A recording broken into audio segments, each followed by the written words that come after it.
Alright, barkanmu da sake dawowa a cikin wannan shiri.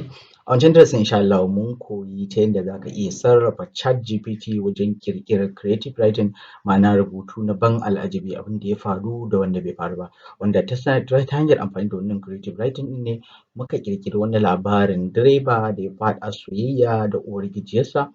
Labari mai ban tausayi da ban al'ajabi. So a wannan darasi insha Allah za mu ƙara ɗan faɗaɗa zuwa ga faɗaɗa wannan ilimin. In ba ku manta ba, a baya mun taɓa amfani da wajen darasinmu na language translation kamar yadda kuke gani.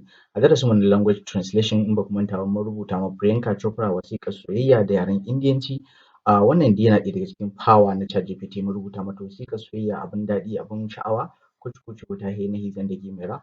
So a wannan darasin insha Allah za mu ƙara zurfafawa akan duk wannan creative writing ɗin. So a yanzu kai tsaye za mu umarci ChatGPT mu ce musu to muna son za mu koyar da ɗalibanmu basics of ChatGPT, muna so ya ƙirƙirar mana syllabus. So yanzu na tambayi ChatGPT akan cewa ya ƙirƙirar min syllabus, ina son in koyar da ɗalibaina basics of ChatGPT, me ya kamata su sani, sannan week 1, week 2, a sati nawa ne, a wata nawa ya kamata. Kun ga abin da yake shi ne za su koya ne a cikin wata 8. Zan iya koyar da su ChatGPT a cikin wata 8. Kun ga ya bani week 1 abin da ya kamata a ce an yi, nan za su koya ne duration ɗin ma'ana sati 8.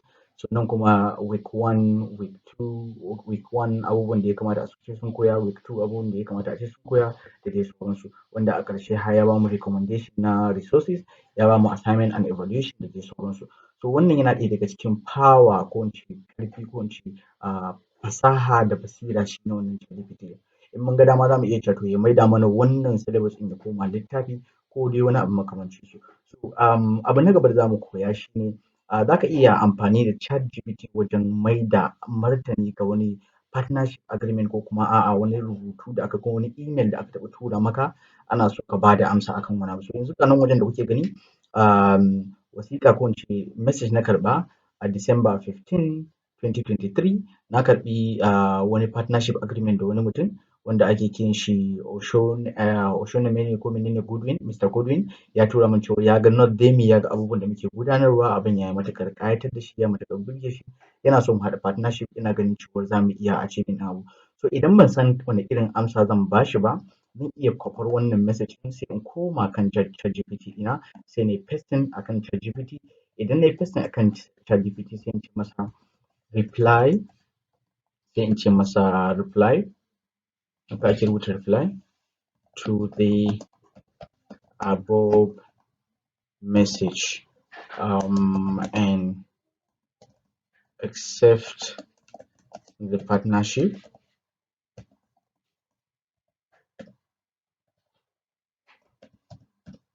Alright, na ce masa ya replying ɗin wannan message ɗin sannan ya karɓi partnership ɗin. Za ka iya cewa reject the partnership or accept the partnership depending. So in baka san abin da zai faɗa ba. So yanzu kun ga ya fara bamu sai ya ce partnership discussion with not Demy kaza kaza kaza kaza.